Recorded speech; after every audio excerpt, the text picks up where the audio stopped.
पाकिस्तान को अपनी औकात पता है। सवाल बहुत बढ़िया आपका, लेकिन पाकिस्तान को अपनी औकात पता है। पाकिस्तान कुरकुर कुरकुर करता है। पाकिस्तान के टेलीविजन पे इसके डिस्कशन हो रहे हैं। मैंने देखे एक दो जो लोग यूट्यूब पे चंक्स डालते हैं काट काट के, वो मैंने देखे कि मैंने बोला यार पाकिस्तान क्या ये हो रहा है, क्या हमारे लिए कोई खतरा तो नहीं है? खतरा तो बिल्कुल नुक्ता दो नुक्ते लगाते हैं पाकिस्तानी को। खतरा तो नहीं हमारे लिए। ओ भाई साहब, तुम्हारे लिए खतरा, तुम्हें तो मांगना है।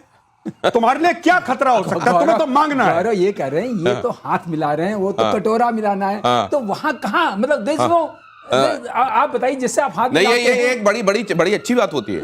नहाएगा क्या, निचोड़ेगा क्या वाला सवाल जब आपके साथ होता है तो उसी के साथ ये हो जाता है कि अब आप निर्वस्त्र हो गए, अब दुनिया आपसे डरेगी आपकी निर्वस्त्रता की वजह से। बिल्कुल। ये इसी नोट पर अगली खबर यह है कि रूस को लेकर फ्रांसीसी राष्ट्रपति मैक्रों का बड़ा बयान आया है। मैक्रों को भी लगा कि दुनिया भर में बयान दिए जा रहे हैं, मैं कहां हूं। मैक्रों का बड़ा बयान, सेकेंड वर्ल्ड वॉर के बाद आज पहली बार आजादी खतरे में, उन्होंने कहा। सुनिए जरा, सेकेंड वर्ल्ड वॉर के बाद आज पहली बार आजादी खतरे में है। मैक्रों ने कहा यूरोप की आजादी के लिए खतरा है रूस। और बेस्टिल डे से पहले फ्रांसीसी सैनिकों से मैक्रों का संवाद, और उसमें कहा गया दुनिया में इस समय खास तौर से यूरोप के लिए अगर कोई खतरा है, और उन्होंने यह भी कहा आगे कि खतरे के बगैर, खतरा दिखाए बगैर आजादी नहीं बचती। बिल्कुल, मतलब खतरा दिखाते रहना आवश्यक है, और इसलिए वो रूस का खतरा दिखा रहे हैं। एक और चीज, ये ट्रंप के नक्शे कदम पे चल रहे हैं। इनका 10-15 दिन पहले का ट्वीट निकालिए, क्या कहते हैं? खरीदो राफेल। ये यूरोप से कह रहे हैं कि तुम्हारे ऊपर खतरा है। तुमने अपना डिफेंस का बजट बढ़ा दिया है, लेकिन क्या तुम ट्रंप पे विश्वास कर सकते हो? क्या तुम्हें ट्रंप पर भरोसा है? ट्रंप विश्वास के पात्र हैं ही नहीं। आप खरीदो राफेल। क्योंकि it is the only country जो अकेले यूरोप में एक एयरक्राफ्ट, बाकी जो यूरो फाइटर है, यूरो फाइटर में 4-5 देश मिलकर बना रहे हैं। ये भाई अपना खुद का जहाज बना रहा है राफेल, जिसमें बाहर का कुछ नहीं, साफरान उसमें इंजन डाल रहा है। He has all the technology. तो इसने अभी 2 हफ्ते पहले राफेल बेचा था, ट्वीट करके कि उसमें ऐसा दिखाया था कि एप्पल के फोन पे कॉलिंग आ रही है, राफेल कॉलिंग करके, तो प्रोटेक्टिंग योर फ्रीडम करके ये सब। अच्छा। तो हाँ, ये कर रहा है। गौरव ने एक बहुत अच्छी बात कही। फ्रांस ही एक ऐसा यूरोपियन कंट्री है जिसके पास अपना जहाज है, अपना इंजन है और अपना मिसाइल है। एमबीडीए भी उनका है, सफरान भी उनका है, दसों भी उनका है। ठीक है, इसमें कोई शक नहीं, बहुत पावरफुल है। और जहां तक ये बात आ रही है, अगर सीरियस नोट पे रशिया ने हमेशा रिएक्शनरी, बिल्कुल, रशिया ने कब खतरा, रशिया कब यूरोप के लिए खतरा बना? और रशिया का वर्ल्ड वॉर 2 में 27 मिलियन सोल्जर्स मारे गए थे। अब बताइए, 27 मिलियन। उसके बाद ये कहा जा रहा है रूस यूक्रेन युद्ध के बारे में, रूस की साम्राज्यवादी नीतियां हैं, साइबर हाइब्रिड युद्ध का जमाना है, यूरोप की आत्मनिर्भरता पर फोकस करना होगा, परमाणु रणनीति बनानी होगी। ये इतना ज्यादा रूस का डर दिखाया गया, क्या ये वाकई रिवर्बरेट कर रहा होगा? बाकी कंट्रीज वैसे रिलेट कर रही हैं। निकल गया, जब तक डर नहीं दिखाएंगे आजादी नहीं रहेगी, इसका मतलब माल नहीं बिकेगा। ये सारे के सारे जो हैं ट्रंप बता रहे थे गौरव। बिल्कुल। और सर, विद योर परमिशन एक बात जोड़ दूं, बड़ी खूबसूरत सी चीज है। जैसे इंग्लैंड है, इंग्लैंड के पास हवाई जहाज का इंजन है, लेकिन हवाई जहाज नहीं है। राइट। अब वहीं देखिए ग्रिपिन के पास हवाई जहाज है, लेकिन इंजन नहीं है उसके पास। तो एक के पास इंजन है, हवाई जहाज नहीं है, एक के पास हवाई जहाज है, इंजन नहीं है। फ्रांस है जिसके पास हवाई जहाज दोनों इंजन भी है और मिसाइल भी है। अगली खबर इसी बात पर देखिए, ये कुल मिलाकर तिजारती स्टेटमेंट्स होते हैं, ये लब्बो-लुआब है। अगली खबर यह है कि ईरान को इजराइल के सीज फायर पर संदेह। ईरान को इजराइल के सीज फायर पर संदेह है। ईरान के रक्षा मंत्री का बयान आया है।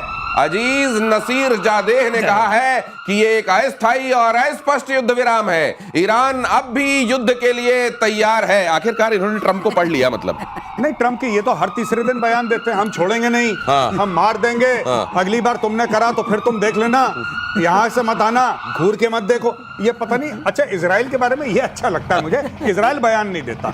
अचानक एक दिन सवेरे आएगा कॉल, यहीं से ऑफिस से ही आएगा हमारे टाइम्स नाउ से, अरे सर बम मार दिया, बम। बस इजराइल का ये है कि आपको पता लग जाता है, आप सो रहे होते हैं और 5 मिस्ड कॉल्स होते हैं, अरे भाई क्या हो गया, बम मार दिया, बम। इजराइल का ये है।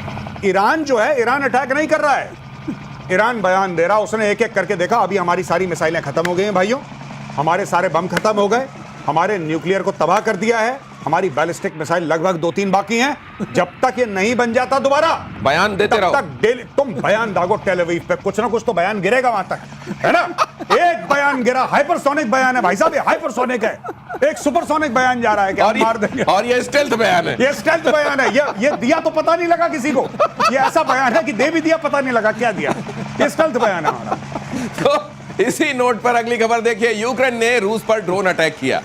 वोरोनिश में यूक्रेन ने ड्रोन हमला किया, रूस ने 12 ड्रोन हवा में मार गिराए। हमले में 12 लोग घायल, 2 जख्मी। तो अभी जो हमारे एक्सपर्ट्स कह रहे थे कि ये अमेरिका को ये बोलते हैं कि देखिए क्या आप इतने अंदर जाकर हिंटरलैंड में रशिया के आप अटैक कर सकते हैं? नहीं कर सकते, मैं कर सकता हूं, मुझे हथियार दीजिए और ये लड़ाई चलाते रहिए, वरना मेरी कुर्सी खतरे में। ज़ेलेंस्की बगैर कहे, ये ब्रैकेट में लिखा हुआ है लेकिन ये कह देते हैं। लेकिन अब ये और उकसावे वाली कार्रवाई हो गई, उधर 50 दिन वाली बात हो गई है। कल रशिया की तरफ से मुझको लगता है कुछ भयानक आने वाला है। देखिए मैं आपको छोटी सी बात बताता हूं, ये इसकी मजबूरी है, ये ना चाहते हुए भी इसको रूस को अटैक करना पड़ेगा, क्योंकि आपको प्रूफ ऑफ कॉन्सेप्ट देना है ना जो आपके स्पॉन्सर हैं। आपको ये तो बताना है कि सर मैं कुछ कर रहा हूं, वरना कहेंगे यार उस खिलाड़ी को आप कौन सी चीज आप दे देंगे, कौन सी फैसिलिटी दे देंगे जिसको सिर्फ मार पड़ती है, जो सिर्फ हारता है। कभी कभी तो 10 में से 2 पंच वो भी थ्रो करे। तो अब इसकी मजबूरी है, ये ड्रोन भेजेगा, मिसाइल भेजेगा, कुछ मारने की कोशिश करेगा। अब इसको उम्मीद जागती है कि कोई ना कोई, अब इसने क्या, ट्रंप ने क्या शुरू करा है। ट्रंप कहता है कि मैं डायरेक्टली हथियार नहीं दूंगा,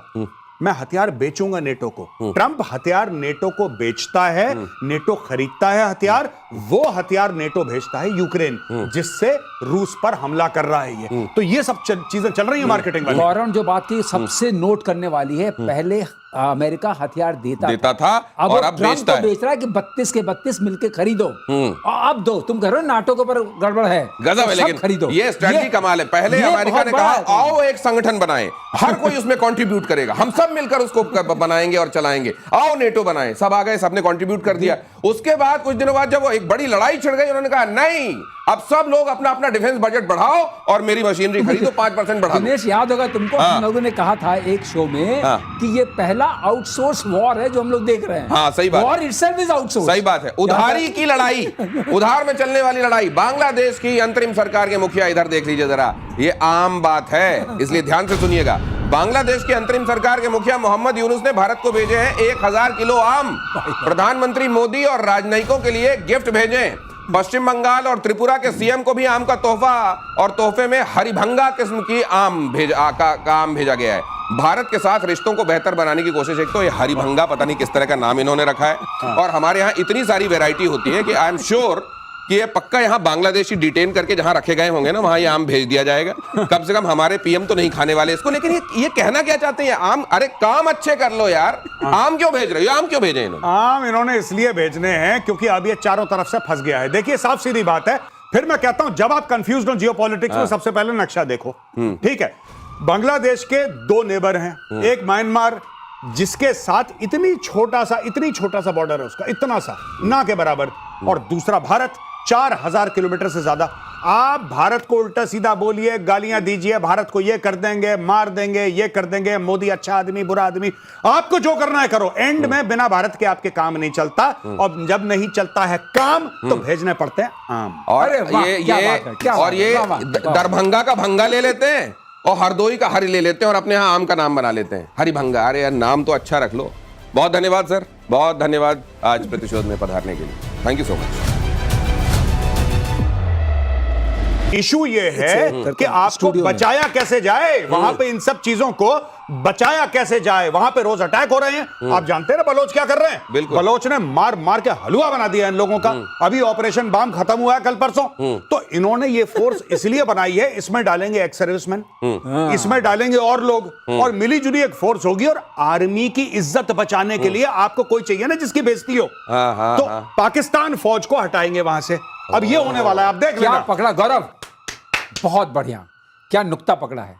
पाकिस्तान फौज की बेइज्जती बचाने के लिए अलग कर दिया। वाह, पाकिस्तान फौज की बेइज्जती बचाने के लिए बचाओगे तुम? किस पे ठीकरा फोड़ना, ठीकरा फोड़ने के लिए ये बना दिया गया है। और इसी बीच अगली खबर देखिए, मध्य पूर्व में एक और बड़ी जंग की आहट सुनाई दे रही है।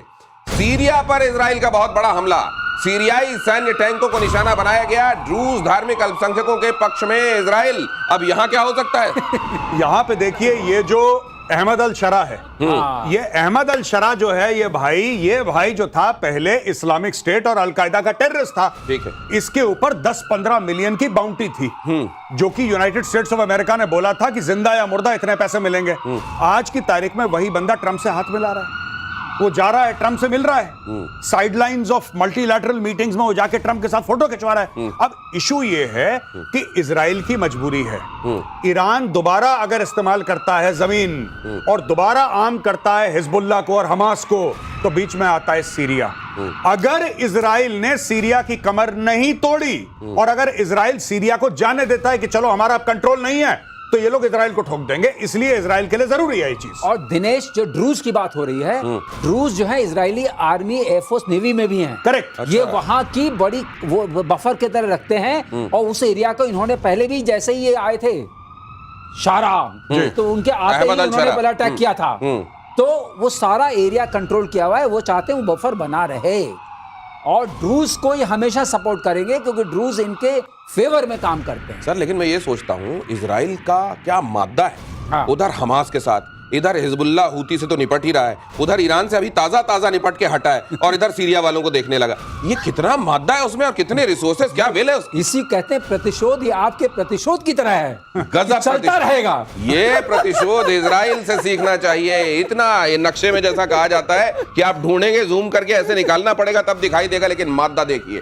और दूसरे विश्व युद्ध को हमेशा याद रखे जापान। ये कौन कह रहा है, अगली खबर में देखिए।